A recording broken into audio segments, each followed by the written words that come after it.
Corría el año de 1839, tiempos y épocas que predominaban algunas tribus de indios, apaches, cheroques, chiricahuas, entre otros.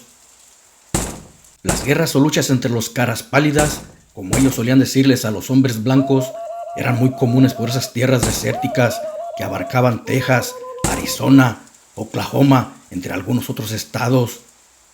Y quien se atrevía a pasar por sus dominios corría el riesgo de morir por sus flechas, lanzas o sus tomahawk, o mejor dicho, por sus hachas de guerra, al punto de quedar sin cabellera, debido a que los indios los escalpaban, quitándoselas como un trofeo al ser vencedores de una batalla.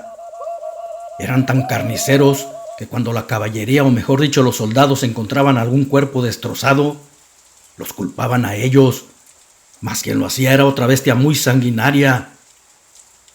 Cuando un indio apache mataba a alguien, era muy notorio, ya que le quitaban la cabellera. Algunos habían visto a aquella bestia y la describían como un ser terrorífico. En ese tiempo era indescriptible. Los pocos que lograban sobrevivir milagrosamente a un ataque de esos seres casi perdían la razón, y con su poca cordura los describían como demonios, los que habitaban esas tierras áridas y desérticas. Los chamanes indios denominaban esas bestias con el nombre de Tonkawa. En su género o dialecto de ellos, era una palabra huaco, que significaba hombre con alma de lobo.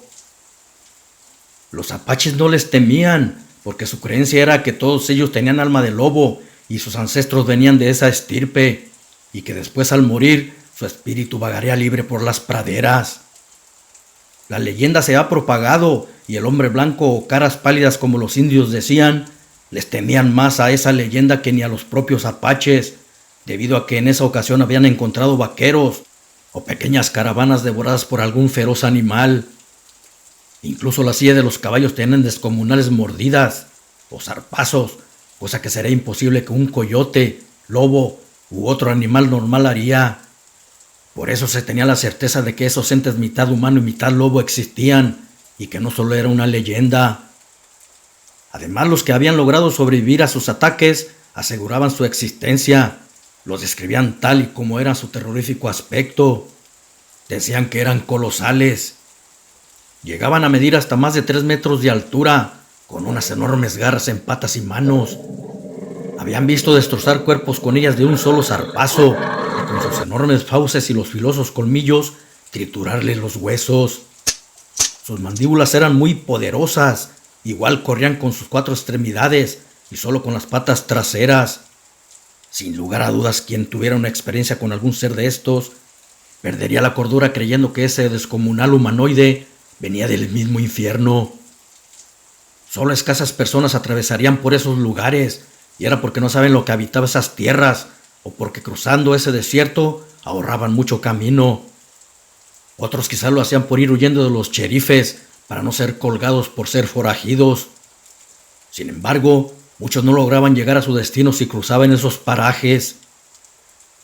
En cierta ocasión, un joven principiante de abogado que viajaba de Nuevo México a Texas en plan de ejercer un pueblo sin ley.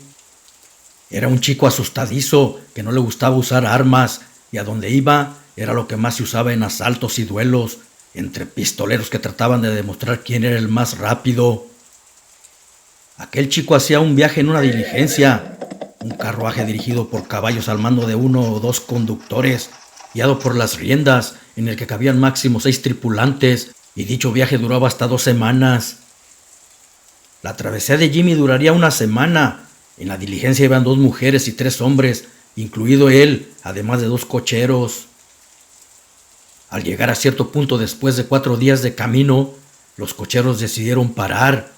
No podían seguir conduciendo de noche. Harían su campamento en ese lugar y seguirían al amanecer. Prendieron una fogata discreta. Los apaches podrían andar cerca y no querían ser detectados por ellos o por forajidos que también abundaban en esos tiempos. De repente, entre los huizaches no lejos de allí, escucharon rugidos, luego potentes aullidos. Uno de los cocheros apagó el fuego con tierra, pensando que eran lobos tratando de cazar algo para comer. Les dijo que guardaran silencio y que se ocultaran entre los cactus. Al parecer no sabían lo que se decía de esas tierras. El abogado y una chica se escondieron juntos, tratando de contener su agitada respiración para no ser descubiertos.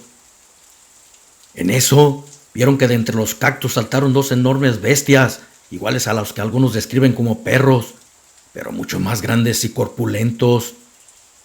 Con el dorso de hombre, pero con brazos y piernas de lobo, mostrando sus filosas garras en ellas, erguidos en sus patas traseras. Desde donde estaban ocultos Jimmy y la muchacha, miraron que de entre unos matorrales sacaban una chica en una garra y a un hombre en la otra, para enseguida destrozarlos con sus fauces. Luego se escucharon muchos disparos, hechos por las pistolas y los Winchester de los cocheros y otros dos hombres que quedaban vivos. Con terror vieron que sus balazos no les hacían ningún daño y de certeros saltos cayeron sobre ellos, matándolos en unos minutos. Desde los cactus donde estaban escondidos, al ver cómo mataban a todos, la muchacha aterrada quiso gritar, pero Jimmy le tapó la boca con una mano. No obstante, uno de los hombres lobo alcanzó a escuchar y volteó hacia donde estaban ocultos y con agilidad de 2 saltos llegó hasta ellos. Antes de recibir los zarpazos de aquella bestia, Jimmy logró tapar a la chica con su cuerpo y con un gabán que traía para el frío, evitando que la hirieran. Al quedar encima de ella, su sangre bañó todo su cuerpo. Eso evitó que la olfatearan. Luego ya no supo más de sí. Después, entre sueños y alucinaciones, veía que hombres extraños bailaban un tipo de danza a su alrededor, mientras que otro le arrojaba bocanadas de humo en todo su cuerpo. Pero fueron solo unos momentos, porque luego volvió a perder el conocimiento al sentir que su cuerpo ardía por dentro. Tal vez la fiebre le causaba tener alucinaciones, hasta que finalmente un día despertó dentro de un tipí indio. Luego alguien entró portando en su diestra una vara larga, con un cráneo humano atravesado en la punta de ella. El hombre vestía raro y tenía el rostro pintado igual de forma extraña. Jimmy, al verlo entrar y por su apariencia, la primera reacción que tuvo fue salir corriendo, pensando que iba a matarlo. Pero no pudo levantarse. Sus heridas aún estaban latentes. Aquel personaje descubrió su espalda y le puso unos ungüentos preparados con hierbas en los zarpazos. Tenían mucho poder curativo, aunque no lo necesitaba, pronto iban a sanar solas. Los ajuares extraños del hombre y su pintura en la cara eran debido a que era el chamán de la tribu. Jimmy comprendió que los apaches lo habían salvado de morir. Volteaba para todos lados, esperando ver a la muchacha que ese día estaba con él el día del ataque de los licántropos, pero no la veía por ningún lado y supuso que no había logrado sobrevivir al ataque. Así estuvo un tiempo en aquella aldea, en la cual aprendió a comunicarse con los apaches. Aprendió muchas cosas increíbles sobre ellos, de su magia y sus creencias. Cierta vez llegaron con 2 forajidos asaltantes cautivos. Los ataron al poste del tormento, así le decían ellos. Allí durarían días, hasta que se decidiera el castigo por los ancianos de la tribu en una reunión. Lo más seguro era que practicarían con ellos el tiro al blanco y morirían atravesados por sus lanzas y flechas, para después cortarles su cuero cabelludo. Intrigado le preguntó al jefe Pluma Blanca de Águila el por qué lo habían dejado vivir, si él también era un cara pálida. Le contestó que guerreros apaches no mataban a quien lograba sobrevivir de un ataque de la bestia. Estaba marcado por ella, lo adoraban como a un dios, porque ya lo traía dentro, y en cualquier luna llena lo sacaría para convertirse en uno de ellos. Por eso lo habían cuidado. Jimmy no entendió del todo sus palabras, pero notaba que había algo extraño en ellas, sobre todo el nombre que le habían puesto aquellos apaches, ya que el jefe le había llamado Lobo Nocturno. Después de haber permanecido hasta que se curaron sus heridas en esa tribu apache, le comunicó a Pluma de Águila que había llegado el día de partir a su comunidad, que era con los blancos. El jefe asintió, diciéndole que ahí tenía a sus hermanos y que el Lobo Nocturno sería bienvenido cuando quisiera regresar. Después una partida de 6 indios lo acompañaron, hasta que creyeron que ya no corría peligro. Ya que estuvo en Arizona, lo primero que hizo fue entrar a una cantina. Necesitaba urgentemente un trago de agua ardiente y un baño de agua caliente para quitarse todo el polvo que traía en el cuerpo. El jefe Pluma de Águila le había dado bastante oro y de pepitas, y con una de ellas pagó los tragos y una habitación en el hotel, que estaba en la misma cantina, sin notar que 3 forajidos habían visto sacar la talega donde traía el oro. Jimmy estaba agotado y después de un par de tragos decidió subir a su habitación para tomar un buen descanso, luego de un baño tibio. Los asaltantes no le habían visto armas y pensaron que sería una presa fácil. Era cuestión de esperar la noche para tomarlo dormido. Serían las 12 de la noche cuando Jimmy sintió un golpe en la cabeza, luego cayó profundamente dormido. Cuando despertó estaba atado y amordazado sentado en una silla. Había escondido cuidadosamente la bolsita de oro antes de dormir, y los forajidos querían que les dijera en dónde estaba guardada, sin dejar de golpearlo, hasta que les dijo en dónde la había escondido. La luna había aparecido en lo alto del cielo, era su primer día y estaba completamente redonda, por lo cual llena de su poder en cuestión de energías. La furia y el coraje hicieron estremecer el cuerpo y hervir la sangre de Jimmy. Los ladrones, por estar entretenidos buscando el oro, ni siquiera se dieron cuenta de la transformación del muchacho en hombre lobo. Solo escucharon sus potentes rugidos y unas garras destrozar sus cuerpos.